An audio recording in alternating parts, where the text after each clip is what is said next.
ऐसा क्या डिसीजन था कि ऑफलाइन कोचिंग नहीं लगाई? What made you to think कि मैं ऑनलाइन और खुद से कर लूंगा? ऑनलाइन मेरे को पहले से ही खुद पे ट्रस्ट था कि मैं अच्छे से कर लूँगा सब और ऑफलाइन ज़रूरत नहीं पड़ेगी। और दूसरा कैसा था सर, मेरा रेगुलर कॉलेज था 12 to 6, तो ऑफलाइन क्लासेस का शेड्यूल थोड़ा और मैच करना डिफिकल्ट हो मुश्किल जाता। था। 99.9 लाने वाले बच्चे सारे जेई वाले ही होते हैं, तो ये नोशन यहाँ गलत हो रहा है। फिर तो मतलब आपने एक दिन भी जेई की पढ़ाई नहीं करी? नहीं, एक दिन भी नहीं। मेरा मेजरली सीईटी ओरिएंटेड ही था सर। ये कंप्यूटर ना लेना, मैकेनिकल की तरफ जाना, ये कहाँ से मोटिवेशन आया? मतलब what led you to choose?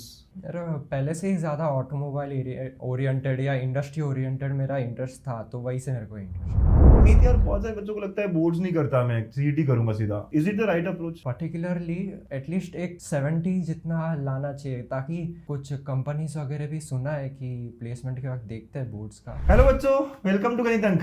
बच्चों आज हम मिलने वाले हैं आपके एक सीनियर से। इस सीनियर को फर्स्ट राउंड में पहला ही ऑप्शन अलॉट हुआ था। वो कौन सा था, वो बच्चा कौन है? और हाँ, इस बच्चे का फोटो ना आपने हमारे गणित अंक के बहुत सारे पोस्टर पे मिला दिखा है, राइट? आपने इसको कई बार रिव्यू देखते हुए या फिर पोस्टर्स के थ्रू देखा हुआ है। चलिए, मैं चाहूंगा आज वही ज्यादा आपसे बात करें, तो उसी से जानते हैं उसका नाम भी और वो कहाँ पर क्या कर रहा है। हेलो एवरीवन, मेरा नाम मीत कौशिक है और मेरा एमएसटी सीईटी 2024 में मेरा परसेंटाइल 99.91 है। और मीत ने कौन सा कॉलेज लिया और कौन सा ब्रांच लिया, ये जानकर आपको और खुशी होने वाली है। मैंने सीओईपी में मैकेनिकल ब्रांच ले रखा है, तो अभी फर्स्ट ईयर चालू हो रखा है मेरा। बच्चों ये सही सुना आपने, 99.91। आपके मन में ख्याल आया होगा और बहुत सारे लोगों ने उसे भी कहा होगा कि सर 99.91 सीओईपी सीएस नहीं लिया इसने। भाई कुछ लोग अलग होते हैं, कुछ लोग अपने आप कुछ क्लियर थॉट्स लेकर आते हैं। मीत इज वन ऑफ देम। तो मीत ने, मैं फिर बता दूं, मैकेनिकल लिया। फर्स्ट राउंड पहला ही ऑप्शन था उसका, ऑटो फ्रीज हुआ, और वो भी टीएफडब्ल्यूएस। ये बताना ही भूल गया मैं, टीएफडब्ल्यूएस, कोई फीस नहीं या कम फीस वाला जो होता है। तो मीत मैकेनिकल लिया। बहुत सारे लोगों ने बोला नहीं कि सीओईपी है यार, सीएस क्यों नहीं लिया? काफ़ी सारे मेरे रिलेटिव्स ने, काफ़ी सारे फ्रेंड्स ने भी पूछा था कि अरे इतना परसेंटाइल के बाद भी सीएस क्यों नहीं लिया, मैकेनिकल की तरफ क्यों जा रहा है। तो क्या बताया आपने और कैसे कन्विंस किया उनको? मैंने कन्विंस ऐसे ही किया कि मेरा मैकेनिकल में इंटरेस्ट था और मेरे को ज़्यादा सीएस की तरफ था नहीं इंटरेस्ट, तो मेरा ऑटोमोबाइल मैकेनिकल रिलेटेड ज़्यादा इंटरेस्ट था, इसलिए मैंने मैकेनिकल चूज पता है, मतलब रिलेटिव से ज्यादा ना पेरेंट्स का बहुत सारा प्रेशर होता है बच्चों को कि यार तुझे परसेंटाइल मिला, तू सीओईपी में है, सीएस ले ले। देखो पेरेंट्स से कोई प्रेशर नहीं था इस तरह का? बिल्कुल नहीं, मेरे पेरेंट्स की तरफ से तो बिल्कुल प्रेशर आपकी नहीं मॉम था। एकदम सॉर्टेड थी ना, हाँ। जैसे आपने मुझे बताया भी है। वेरी नाइस यार। ये ना, मैं एक मैसेज यहाँ पेरेंट्स को भी कहूंगा कि you need to trust your child. अगर उसको पता है और उसको पता है कि इंटरेस्ट उसका कहाँ है, मैकेनिकल है, तो वी शुड नॉट फोर्स। चलिए, पेरेंट्स के बारे में तो हम बाद में बात करेंगे, लेकिन अभी सीओईपी सीएस के जगह आपने सीओईपी मैकेनिकल लिया। Yes, आप कॉलेज गए, कैसा लगा अभी तक आपको? सीओईपी कैसा है आपका? अभी तक तो काफ़ी बढ़िया एक्सपीरियंस चल रहा है, टीचर्स भी काफ़ी अच्छे हैं और सब सब्जेक्ट का भी अच्छे से चल रहा है। इंजॉय कर रहा है मतलब, है ना? yes. Very nice. अब ये इंजॉय कर रहा है, और अगर आपको भी ऐसा इंजॉय करना है तो क्या क्या एफर्ट इसने लिए जानते हैं ना आज, कि आप बच्चे भी 99.91 कैसे ला सकते हो। और एक बड़ी बात बताऊं जो मीत के बारे में मुझे बतानी है, आप सब लोग सुन लो ये बात, क्योंकि मुझे ये बहुत अच्छा लगा। इसने कोई ऑफलाइन कोचिंग नहीं लगाई। और मीत जेई के लिए तैयारी करी थी क्या? नहीं, जेई के लिए भी तैयारी नहीं करी थी। मेरा पहले से ही क्लियर था कि अरे सीओईपी मेरा ड्रीम कॉलेज था, तो वो पाथ मेरा क्लियर था। तो यार बहुत सारे बच्चों को क्या लगता है पता है क्या, कि 99.9 लाने वाले बच्चे सारे जेई वाले ही होते हैं, तो ये नोशन यहाँ गलत हो रहा है। फिर तो मतलब आपने एक दिन भी जेई की पढ़ाई नहीं करी? नहीं, एक दिन भी नहीं। मेरा मेजरली सीईटी ओरिएंटेड ही था सब। Very nice. देखो यार, मतलब ऑफलाइन कोचिंग नहीं लगाई, जेई की तैयारी नहीं करी, सारा ऑनलाइन करा, खुद से करा, और फिर भी वो जो सब अचीव करना चाहते हैं सीओईपी कॉलेज, वो 99.9 क्रॉस करना, वो आपने करके दिखाया। हैट्स ऑफ टू यू यार, बहुत बहुत बढ़िया। Thank you sir. मतलब डिसिप्लिन कैसा रहा, रूटीन कैसा रहा, बहुत कुछ जानना है हमको, है ना? बहुत कुछ। आज मैं चाहता हूँ कि बच्चे हर वर्ड आपका अच्छे से सुने और शायद फॉलो करे तो आपकी तरफ पहुंचे। तो मीत, ऐसा क्या डिसीजन था कि ऑफलाइन कोचिंग नहीं लगाई? What made you to think कि मैं ऑनलाइन और खुद से कर लूंगा? ऑनलाइन मेरे को पहले से ही खुद पे ट्रस्ट था कि मैं अच्छे से कर लूँगा सब और ऑफलाइन ज़रूरत नहीं पड़ेगी। और दूसरा कैसा था सर, मेरा रेगुलर कॉलेज था 12 to 6, तो ऑफलाइन क्लासेस का शेड्यूल थोड़ा और मैच करना डिफिकल्ट हो मुश्किल जाता। था, तो मतलब मैं ऑनलाइन स्विच किया इसीलिए। कॉलेज ये रोज reason जाना था। पड़ रहा था?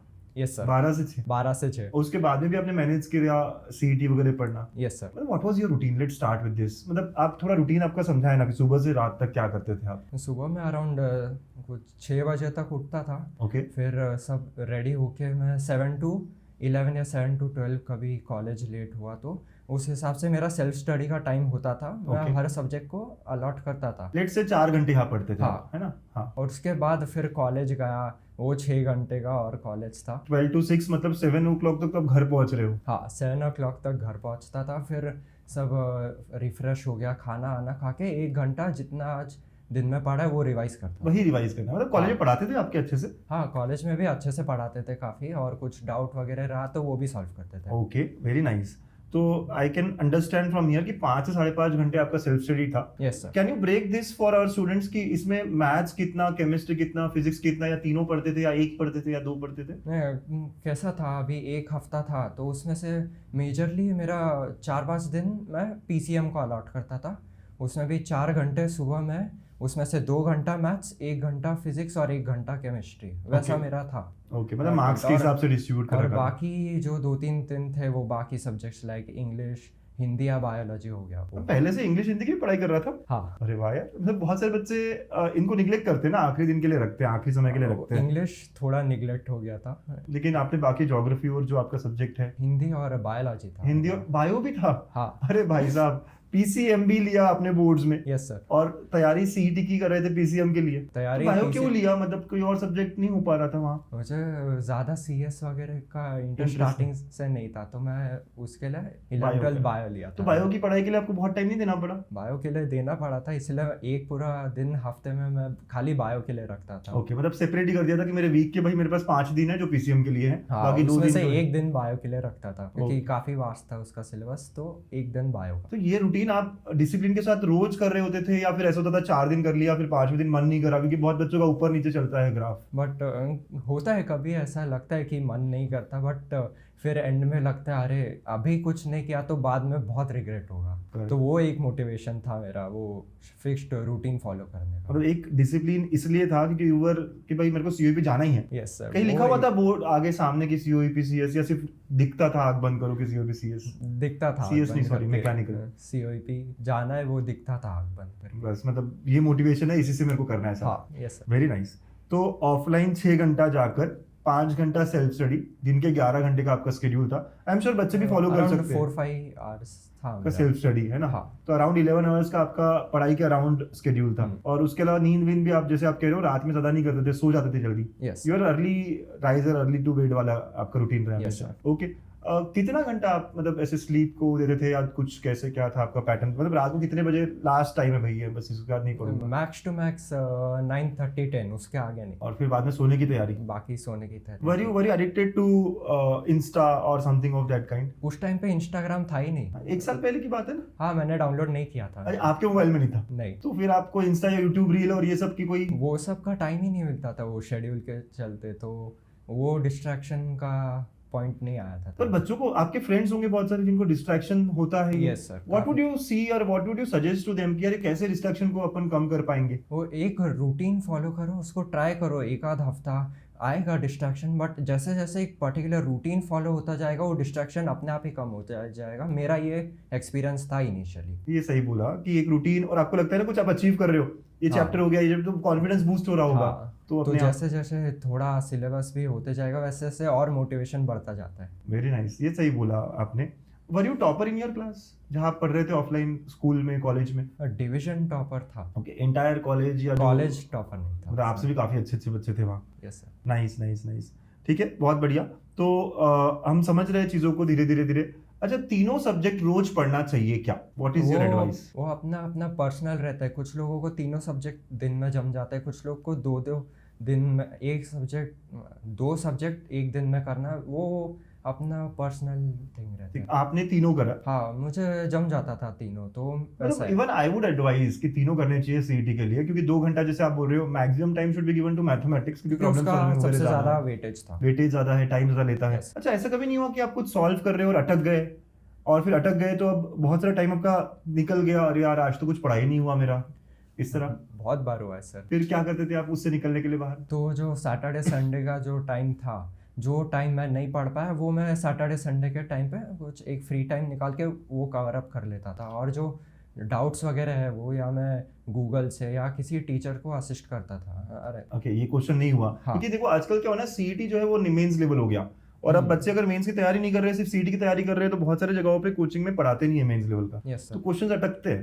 पीवाईक्यूज अटकते हैं, डेफिनेट। तो वो आप सॉल्व कराने के लिए जैसे आप कह रहे हो असिस्टेंस लेते थे, आपके टीचर्स को आता था वहां से? हाँ, काफ़ी अच्छे से टीचर्स करा को लेते थे वो भी। ओके, तो आपने वो क्वेश्चंस किए। अच्छा, व्हाट इज योर एडवाइस, कहाँ से पढ़ना चाहिए, कौन सी बुक का नाम ले सकते हैं, उसके अलावा क्या पीवाईक्यूज पे ज्यादा ध्यान देना चाहिए या कोई बुक को सॉल्विंग करना चाहिए, आपने क्या किया था? मैंने एक्चुअली नवंबर दिसंबर का जो टाइम है, नवंबर तक सिलेबस ख़त्म करके नवंबर दिसंबर का जो टाइम था वो मैंने टारगेट के लिए पूरा दे रखा था कि टारगेट का सब सॉल्व करना होता है पीसीएम का, वो उस 2 महीने में तीनों मैंने सब्जेक्ट के लिए सेम बुक? हाँ, टारगेट और कोई बुक नहीं किया था। Level 1 level 2? लेवल 1 के थोड़े कम किए थे क्योंकि वो बस एक बेसिक अंडरस्टैंडिंग के लिए था।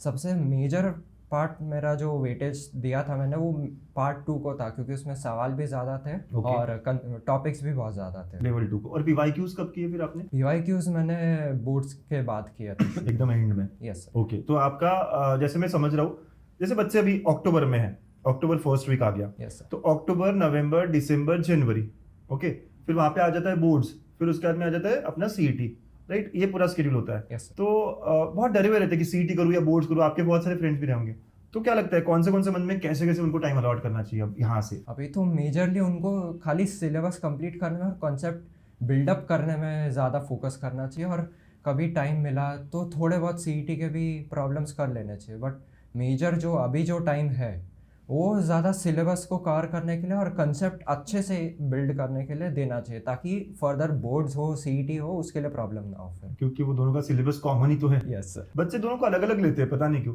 आपने बोर्ड्स के लिए, जैसे आपने कहा कि आपने कॉमन तैयारी करी, नवंबर तक बोर्ड सीईटी सिर्फ कॉन्सेप्ट्स क्लियर किए, Yes, और फिर उसके बाद में आपने नवंबर दिसंबर में ज्यादा प्रॉब्लम सॉल्विंग सीईटी ओरिएंटेड करी, यस सर। और फिर बाद में आपने जनवरी से बोर्ड्स की तैयारी करी। What was your percentage in boards, कैसे किया आपने? मेरा बोर्ड्स में परसेंटेज 89.83 था ओवरऑल, और पीसीएम एग्रीगेट मेरा 96 था। काफी अच्छा लगा यार आपने, बहुत बढ़िया, मतलब आपने बोर्ड्स भी अच्छी खासी करी। Yes sir. और फिर उसका हेल्प हुआ ना आपको सीईटी की तैयारी के वक्त? काफ़ी हेल्प हुआ, वो जो सिलेबस कंप्लीशन फेज था और कंसेप्ट बिल्डिंग फेज था, और उसके बाद फ्रीक्वेंट रिवीजन वगैरह, उसके वजह से सीईटी में भी काफ़ी ज़्यादा हेल्प हुआ तो था मीत सर यार, मुझे। बहुत सारे बच्चों को लगता है बोर्ड्स नहीं करता, मैं सीईटी करूंगा सीधा।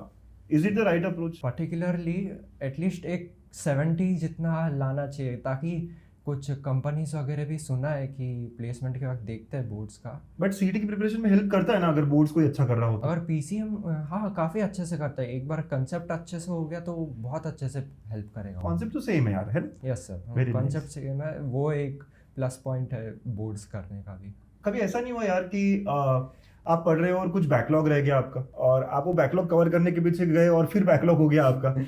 ऐसा कभी नहीं हुआ आपके साथ? ऐसा जनरली तो नहीं होता था, बट बैकलॉग ज़रूर आए हैं। तो जो वीकेंड का टाइम था, जनरली जब मैं ज़्यादा फ्री था, तभी कॉलेज वगैरह कुछ ना हो, उस टाइम पे मैं बैकलॉग को वेटेज देता था। मतलब आपका कहना है कि discipline is the answer for everything, जो आप कह रहे हो। क्योंकि sir. जब मैं फ्री था तो मैं यूटिलाइज करता था, बहुत सारे लोग फ्री थे तो सोते हैं, आराम करते हैं, कुछ Yes, और sir. कर लेते हैं, टीवी देख लेते हैं। बट आपका कहना है कि जब फ्री था तो मैं वो जो बैकलॉग है उसको Backlog ईमानदारी से वगैरह कवर कर रहा हूँ। कर लेता था। यही मेरे ख्याल से साइंस होती है बच्चा लोग, कि आप सच में अच्छा करने वाले हो नहीं करने वाले हो, इसका डिफरेंस ये है कि जो आपके फ्री टाइम है वो आप कितना अच्छा यूटिलाइज करते हो। ये बहुत अच्छा मैसेज ये दे रहा है, और I am want you all to understand this point. कि बहुत सारे बच्चे कंप्लेन करते हैं बच्चा कि मेरे पास टाइम नहीं है, मेरी ऑफलाइन भी कोचिंग है, ऑनलाइन भी पढ़ रहा हूँ, ये भी कर रहा हूँ, वो भी कर रहा हूँ, राइट, तो मेरे पास टाइम ही नहीं हो रहा है, मेरा बैकलॉग हो रहा है, या रिवीजन नहीं हो पा रहा है। तू भी तो पढ़ता था, तो तू रिवाइज कैसे करता था? ऐसे नहीं लगता था कि पीछे पड़ा है वो मैं भूल गया हूँ? वो रेगुलर रिवीजन, जैसे मैंने पहले बोला, मैं शाम को रिवीजन कर लेता था, और अगर मान लो कुछ बैकलॉग वगैरह रह गया और टाइम निकालना रहा, ऑफलाइन वगैरह सब रहता है अभी सबका, आई एम श्योर, तो उसके लिए जो रिवीजन का टाइम है शाम को, उसके लिए उसके बदले आप बैकलॉग का भी कर सकते हो एक आध दिन, अगर बहुत ज़्यादा बैकलॉग बढ़ गया। मतलब हाँ, मतलब सुबह का टाइम आप, अगर किसी का सेम शेड्यूल हो तो 4-5 घंटे आप अलग से खुद की पढ़ाई करो, और 1-1.5 घंटा आप बैकलॉग या रिवीजन के लिए रखो। जो प्रीवियसली रह गया था वो कर सकते हैं। तूने कुछ सितंबर में पढ़ा, वो अक्टूबर में रिवाइज ऐसा करता था तू कभी? नहीं, वो रेगुलर रिवीजन था मेरा। ऐसा पीछे के 1-2 टॉपिक पुराने, क्योंकि अब लगता है ना कि यार वो तो भूल गया होगा शायद में, ऐसा डर नहीं लगता कि 2 महीने पहले जो किया वो डर गया, भूल गया? ऐसा जनरल केसेस में तो नहीं होता था, बट कोई हार्ड टॉपिक है जैसे कैलकुलस पार्ट वगैरह रहा, उसमें लगता था तो वो उसके लिए ज़्यादा रिवीजन टाइम देना पड़ता था। कभी बैकलॉग नहीं रहा तो संडे संडे रिवाइज करो, या फिर एक आध महीने बाद। ऐसा डर तो लगता था, वो टॉपिक्स में डर लगता था। कैसे करता था रिवाइज? मतलब क्वेश्चन उठा के कर लेता था या फिर लेक्चर्स देखने लग जाता था? अभी लेक्चर्स में मैं खाली जो शॉर्ट लेक्चर्स होते हैं या वन शॉट लेक्चर्स होते हैं वो देख लेता था, और प्रॉब्लम सॉल्विंग करता मेजरली था, तो उसी से कंसेप्ट्स वापस फ्रेश हो जाते थे। राइट, रिवीजन कैसे करते हैं, तो ये भी एक थोड़ा तरीका समझना है बच्चों को कि वन शॉट देख लो और फिर ज्यादा प्रॉब्लम सॉल्विंग पर ध्यान दो। यस। और जब फर्स्ट टाइम आप कोई प्रॉब्लम सॉल्व कर रहे हो, कुछ अच्छे प्रॉब्लम्स लगे, तो क्या आपकी हैबिट थी कुछ टिक करना कि यार ये बाद में कर लूंगा, ऐसा कुछ कॉन्सेप्ट था हाँ, आपका? अगर कुछ ज़्यादा ही हार्ड रहा जिसके लिए कोई असिस्टेंस लगे वो मैं मार्क करके रखता था, और कुछ अच्छा या कोई PYQs रहा, जेई मेन का कोई सवाल आ गया, मैथ्स में तो आता है अभी तो वो सब मैं मार्क करके रखता था फिर से रिव्यू करने के लिए। Nice nice. मेरे को फिर से बहुत अच्छा लग रहा है ये जानकर, क्योंकि बहुत सारा कॉम्बिनेशन है यार आपका। PCMB, no offline, full time school, उसके अलावा ओनली ऑनलाइन, जैसे नो ऑफलाइन ओनली ऑनलाइन, फिर फुल टाइम स्कूल करा, फिर उसके बाद मेजरली सेल्फ स्टडी करी। Yes, ये सारा कॉम्बिनेशन ना बहुत रेयर है, और उसके बाद में भी 99.91। आई थिंक बच्चों, इससे इंस्पिरेशन तो आपको लेना ही चाहिए। Meet Kaushik is an example for all of you, right? कि किस तरह डिसिप्लिन, कंसिस्टेंसी, और he was very clear from start कि मुझे COEP जाना है, तो बस मेरा रूटीन जो है फॉलो करना है, और कंसिस्टेंटली रूटीन का एक आप एग्जाम्पल हो, राइट? तो आपने पूरे साल कंसिस्टेंटली, ऐसा कभी नहीं आया कोई लो फेज पूरे प्रिपरेशन में? 11th से कर रहा था या सिर्फ 12th में शुरू करा? मेजरली 12th में ही शुरू कर रहा था। 11th में नहीं, है ना? ज्यादा कुछ ध्यान नहीं, ज़्यादा कुछ ध्यान नहीं था, रेगुलर कॉलेज था तो सब समझने में लग गया कि अरे कैसा होता है आगे सब। 10th तक तो बहुत ऐसे स्कूल स्कूल होता है, फिर अचानक 11th। 11th पूरा फेज खाली समझने में लग गया था कि कैसा होता है फर्दर फ्यूचर में, तो मेजरली मैंने 12th से ही शुरू करा। ओके, नाइस, ठीक है। तो यार ये कंप्यूटर ना लेना, मैकेनिकल की तरफ जाना, ये कहाँ से मोटिवेशन आया? मतलब what led you to choose mechanical over computer? मेरा पहले से ही ज़्यादा ऑटोमोबाइल ओरिएंटेड या इंडस्ट्री ओरिएंटेड मेरा इंटरेस्ट था, तो वही से मेरे को इंटरेस्ट आया था। तो क्या देखता था ऐसे जो तेरे को मैकेनिकल के बारे में पता चला कुछ? मेरे को वो इंडस्ट्री रिलेटेड काफ़ी वीडियोस देखता था, मुझे वो ज़्यादा फैसिनेट लगा, और एक टाइम पे ऐसा लगा अरे इसी पे काम करना चाहिए और इसी में फ्यूचर बनाना चाहिए मुझे। Okay okay. और प्लस सिलेबस भी काफ़ी इंटरेस्टिंग लगा था मुझे मैकेनिकल का, सो वो मेन रीज़न था मेरा मैकेनिकल। अच्छा, पढ़ाई ऑनलाइन से की? Yes sir. ऑनलाइन क्या क्या फॉलो करा? मतलब फिजिक्स, केमिस्ट्री, मैथ्स तीनों ऑनलाइन, तो कितना कितना आवर्स तू किसी के लेक्चर्स दिखता था, और कितना आवर्स फिर उस पर काम करता था? क्योंकि बच्चों को एक रहता है कि सर मैं लेक्चर देख रहा हूँ 1.5-2 घंटा लग रहा है, तो क्या वो मेरी स्टडीज में काउंट होगा? क्योंकि क्या होता है ना, लेक्चर हम 1 घंटे का देखते हैं, फिर उसके ऊपर काम भी तो करना होता है। How was your pattern? अगर लेक्चर्स भी देख रहे हो, अगर एकदम फोकस और डिसिप्लिन से देखने लगे तो वो भी पढ़ाई में काउंट होगा। ओके। और उसके बाद अगर पहले से ही फोकस में देखा और अंडरस्टैंडिंग अच्छे से हो गया तो सेल्फ स्टडी में भी उतना इशू नहीं आएगा, और प्रॉब्लम सॉल्विंग पे काम कर सकते हैं फिर। मेजरली प्रॉब्लम सॉल्विंग करनी चाहिए, है Yes, ना? लेट्स से दिसंबर आ गया, जनवरी में आप पूरा प्रैक्टिकल्स और बोर्ड्स की तरफ चले गए। Yes, sir. तो आपने पूरा कॉन्सेंट्रेट बोर्ड्स वगैरह ही करा उस समय? हाँ, उस टाइम पे पूरा बोर्ड्स ओरिएंटेड ही कर दिया था सब। पूरा पूरा जब भी हाँ, तो बोर्ड्स अच्छी चले गई। बोर्ड जैसी अच्छी चले गई, उसके बाद क्या अप्रोच था कि अब मैं CET की तरफ कैसे देखूं? क्योंकि अब तो था कि सिर्फ CET करना है, तो व्हाट वाज अभी योर? पहले से ही सब सिलेबस वगैरह कर रखा था, तो मेरा यही फिर फोकस था कि अरे अभी सिर्फ रिवीजन, प्रॉब्लम सॉल्विंग और मॉक टेस्ट पे ध्यान देना था। वो मेरा बोर्ड्स के बाद का प्लान था। ओके, और वही एग्जीक्यूट किया? वही एग्जीक्यूट किया। तो उसके बाद कैसे पढ़ाई करी? टेस्ट सीरीज ज्वाइन करी? टेस्ट सीरीज पूरे साल थी? What was your approach on test? नहीं, टेस्ट मैंने खाली बोर्ड्स के बाद लिया था। आफ्टर बोर्ड्स वो क्रैश कोर्स वगैरह आते वो सब ज्वाइन किया था मैंने। ओके, गणितंक से ही पढ़ा था जैसे आप कह रहे थे? Yes sir. कैसे लगा गणितंक पे पढ़कर आपको? मतलब ओवरऑल एक्सपीरियंस कैसा था? बहुत बढ़िया एक्सपीरियंस था, और सब कॉन्सेप्ट्स वगैरह भी बहुत अच्छे से समझा, इजी टू लर्न था सब आपके पास, तो वो एक बहुत अच्छे लगा। ओके, टेस्ट सीरीज को मतलब अल्फा टेस्ट सीरीज आपने ज्वाइन करी थी ना? यस तो वर द पेपर, जब आपने CET की एग्जाम दी तो आपको लगा कि यार टेस्ट सीरीज के मैच कर रहे थे क्वेश्चंस, या अराउंड 8 to 10 मार्क्स का तो वैसा का वैसा था, और बाकी कुछ बाकी भी जो सवाल थे कुछ ना कुछ खाली नंबर चेंज के साथ था। ओके, बहुत सारा 8 to 10 सिमिलर। मार्क्स का एकदम सेम। कौन सा शिफ्ट था तेरा? मेरा 15th में शिफ्ट 1। एकदम लास्ट में था। Yes, यार sir. उस दौरान, क्योंकि देखो क्या होता है, सेकंड में से शुरू होता है, 16th में तक एग्जाम होता है, तो उस दौरान कैसा था तेरा एनर्जी? अप डाउन, ये सर हार्ड आ रहा है, इजी आ रहा है, एक अलग अप्रोच? काफ़ी अप डाउन था। लाइक इनिशियल जो शिफ्ट था हाँ। सेकंड में शिफ्ट 1, उसको देख के लगा अरे क्वेश्चंस जम रहे, तभी हाई एनर्जी था। फिर जैसे जैसे थोड़ा हार्ड आया सर, लो एनर्जी, वो फ्रीक्वेंसी। तुम्हें तो लास्ट तक टिकना था, तेरा 16th was last right, 15th was last, ऐसे था 15 16 17th लास्ट था। हाँ, तो आपका लास्ट वाला फेज था बेसिकली। Yes. तो मोटिवेशन वहां तक बनाए रखा। नाइस, बहुत बढ़िया। तो पेपर में जब आप गए राइट, आपने प्रिपरेशन करी, अब आखिरी 2 महीने में आप बोल रहे हो कि पूरा सिर्फ सीईटी ओरिएंटेशन रहा, अब एग्जाम जा रहे थे, व्हाट वाज योर फीलिंग कि यार आज क्या करूंगा, कैसे रहूंगा? और फिर what was in the hall as well? Main feeling मेरा ये था कि अभी फाइनल स्टेज है, यहाँ ही मेक और ब्रेक होगा। अगर यहाँ अच्छा नहीं हुआ तो पूरा 2 महीने का प्रिपरेशन, पूरा जितना साल का प्रिपरेशन था वो वेस्ट हो जाएगा। तो यहाँ कुछ गड़बड़ नहीं करनी है, वो मेरा फीलिंग था उस टाइम पे। और जो पेपर देखने के बाद क्या लगा? काफ़ी सवाल, पहले केमिस्ट्री अटेम्प्ट किया था तो केमिस्ट्री सब अच्छे से हो गया टाइम पे, तो देख के लगा अरे अभी तो काफ़ी इजी है, बाकी मैनेज आराम से हो जाएगा। केमिस्ट्री कितना टाइम आपको लगा? केमिस्ट्री अराउंड 25 मिनट्स लगे थे मुझे। ओके, 25 मिनट्स में हमने कंप्लीट कर लिया। Yes sir. इजी रहता है क्या केमिस्ट्री बहुत? केमिस्ट्री में ज़्यादा थियोरेटिकल सब्जेक्ट क्वेश्चंस आते हैं, तो उसमें कम टाइम लगता है, और बाकी न्यूमेरिकल वगैरह जो रहा उसको कंसिडर करके 25-30 मिनट्स में हो गया था मेरा। बाकी 1 घंटा आपने फिर फिजिक्स को दिया था। तो पूरा टाइम, पूरे पेपर में ऐसा नहीं हुआ कुछ छूटा आपका क्वेश्चन? नहीं सर, पूरा हो गया। And what about mathematics? Maths जब देखा तो लगा कि डिफिकल्ट है, इजी है, हो जाएगा? मतलब जो मैट्रिसेस, फिर लॉजिक, मैथमेटिकल लॉजिक था, वो सब देख के लगा अरे मैनेजेबल है, बट वो वेक्टर वगैरह का पार्ट थोड़ा टफ गया था, तो मैंने सोचा कि इसको एंड के लिए रखता हूँ और पहले जो इजी और मॉडरेट पार्ट है उस पर मैं पहले फोकस करता हूँ, ताकि पूरा जो ओवरऑल पेपर में जो मेरा माइंडसेट है वो बना रहे अफेक्ट ना हो। राइट। तो मतलब आपका हमेशा जब भी टेस्ट सॉल्व करते थे आप, तो यही स्ट्रेटेजी होता था कि जो इजी क्वेश्चन है पहले कर लो, डिफिकल्ट बाद में कर लो? यस सर, हमेशा से यही रहा? हमेशा से यही रहा है, ताकि इजी को कम टाइम लगता है और मॉडरेट भी मीडियम, और फिर बाद में आप डिफिकल्ट के को बाद में मार्क करके एंड में सॉल्व करते हो during test as well? Yes. तो कोई टाइम का इशू नहीं आया आपको मैथ्स का करते वक्त भी? मैथ्स में उतना इशू नहीं आया क्योंकि कंसेप्ट सब अच्छे से समझ गया था, तो उस वजह से ज़्यादा इशू नहीं आया था। नाइस, आई कैन अंडरस्टैंड, आप बहुत क्लियर रहे हो हमेशा राइट। तो आई थिंक बच्चों आपको यही समझना है इससे भी कि कोई भी टेस्ट या कोई भी पढ़ाई करते हो राइट, तो आपको थोड़ा सा ही समझना है कि यार इजी क्वेश्चंस पहले कर लिए, मॉडरेट कर लिए, डिफिकल्ट को थोड़े टाइम के लिए रखा।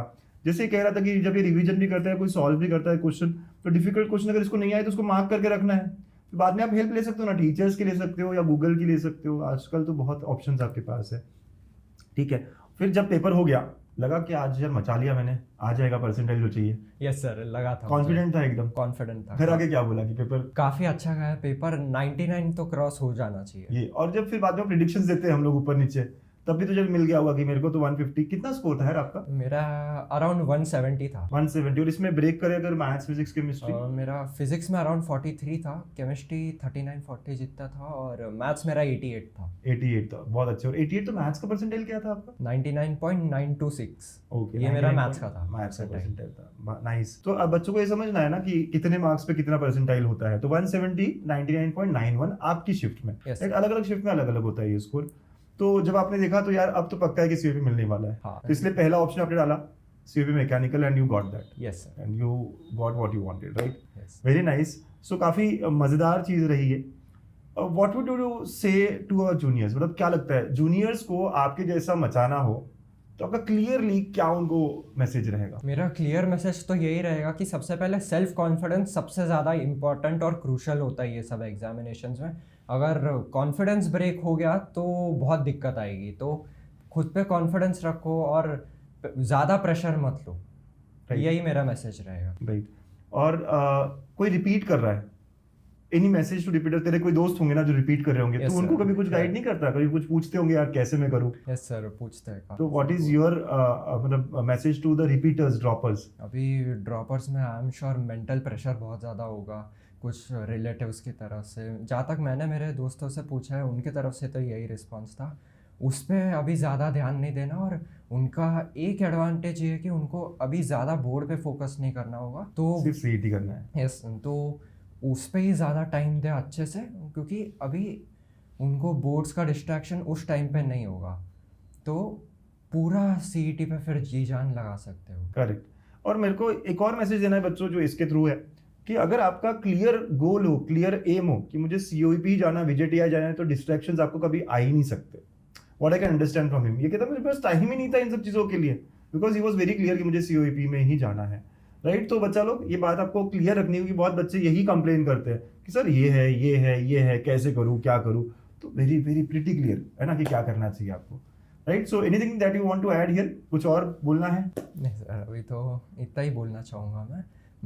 बस अच्छे से अगर सवाल भी कर रहे हो या एग्ज़ाम से पहले, मेक श्योर कि कंसेप्चुअल बेस बहुत ज़्यादा स्ट्रांग हो, क्योंकि उसी के बेसिस पे इजी हो, हार्ड हो या मॉडरेट हो, सारे सवाल जम जाएंगे अगर सब कंसेप्ट्स अच्छे से जम गए हो आपको तो। ओके, एक लास्ट क्वेश्चन, कैसा सपोर्ट था फैमिली से through out year? Family, luckily family से बहुत ज़्यादा सपोर्ट था मुझे, किसी की तरफ से उतना प्रेशर नहीं था मुझे, तो I am grateful for that. Okay, मतलब मैंने सुना आपकी मम्मी बोलती थी यार खेलने जा, बाकी के पेरेंट्स बोलते कि पढ़ाई कर, so that was the case है ना विथ यू? यस। चलो, वेरी नाइस। बहुत अच्छा लगा मीत आपसे बात करके। आई एम श्योर ये बच्चे जो है बहुत कुछ लर्न करने वाले हैं आपसे, कि कितना क्लियर माइंडसेट होना चाहिए टू अचीव 99.9 प्लस।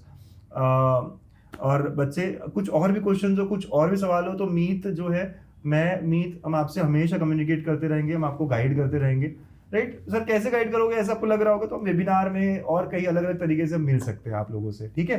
तो आई एम वेरी श्योर कि आज का पॉडकास्ट आप देखोगे, अच्छे से सुनोगे, और सुना होगा तो जो भी आपको यहाँ से इनपुट्स मिले, अच्छे मिले, बुरे मिले, राइट, कमेंट करिएगा और पक्का बताइएगा कि how did you find this podcast, और इस मीत की स्टोरी को देखकर आपको कितना मोटिवेशन मिल रहा है। आई एम श्योर आपको बहुत मोटिवेशन मिल रहा होगा, ठीक है।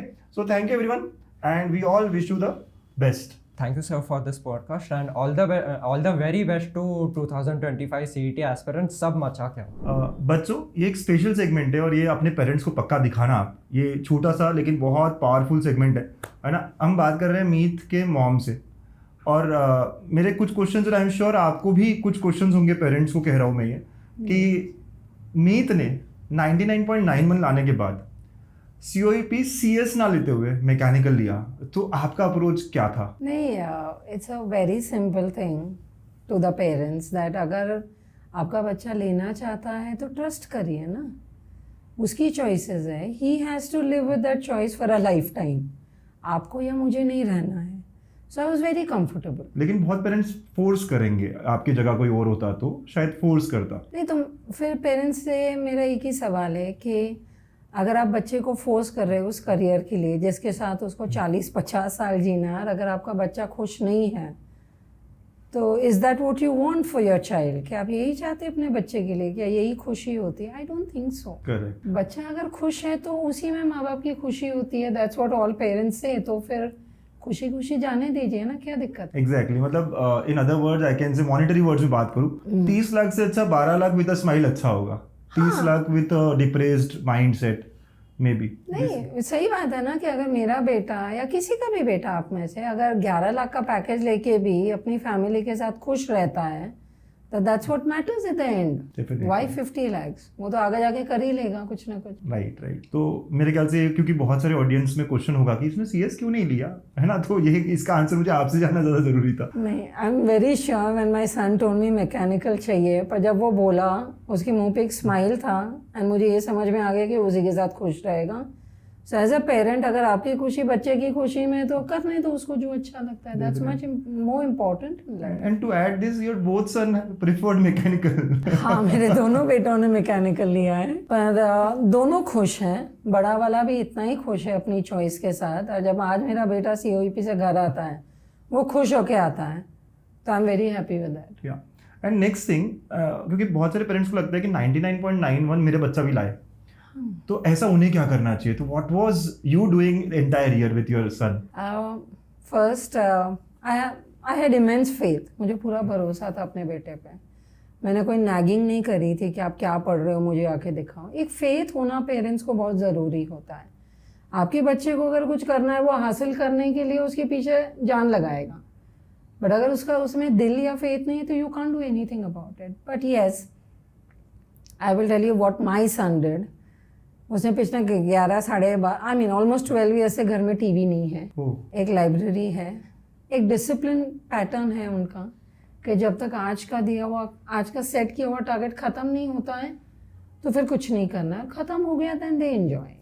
It's very simple. They enjoy in what way? Because TV तो नहीं है. हाँ, टीवी नहीं है but we have a library at home. तो वो अलग अलग टाइप की किताबें पढ़ते हैं, अलग अलग कोर्सेज है, जैसे कभी संस्कृत सीखना या लर्निंग और listening to music, whatever they like. So you're not pushing him entire year. That's No, what you want to say. no. I was not pushing him at all. In fact, I was pushing him that you need a break. But then the answer which I got from my son was कि मम्मा एक बार मैं अपनी मंजिल तक पहुंच जाऊं तो then I can enjoy my whole life. Nice. But don't push your children. I never pushed my son for it. No. Nice. So after getting the result, अब कैसा लग रहा है आपको? पहले I didn't believe it, but he was very sure कि मुझे आ जाएगा. But yes, as a mother, I'm very proud कि मेरे बेटे ने जो सोचा वो करके दिखाया. वो अपनी स्पीड से गया, अपनी सोच से गया. But then yes, वो फ्रीडम होना चाहिए बच्चों. Correct. So any special message to parents? I'm a mother. As a mother, I'm talking to all the parents around. Have faith in your child. Don't push them unnecessarily. ये generation बहुत smart है, उनको पता है क्या चाहिए, कैसे हासिल करना है.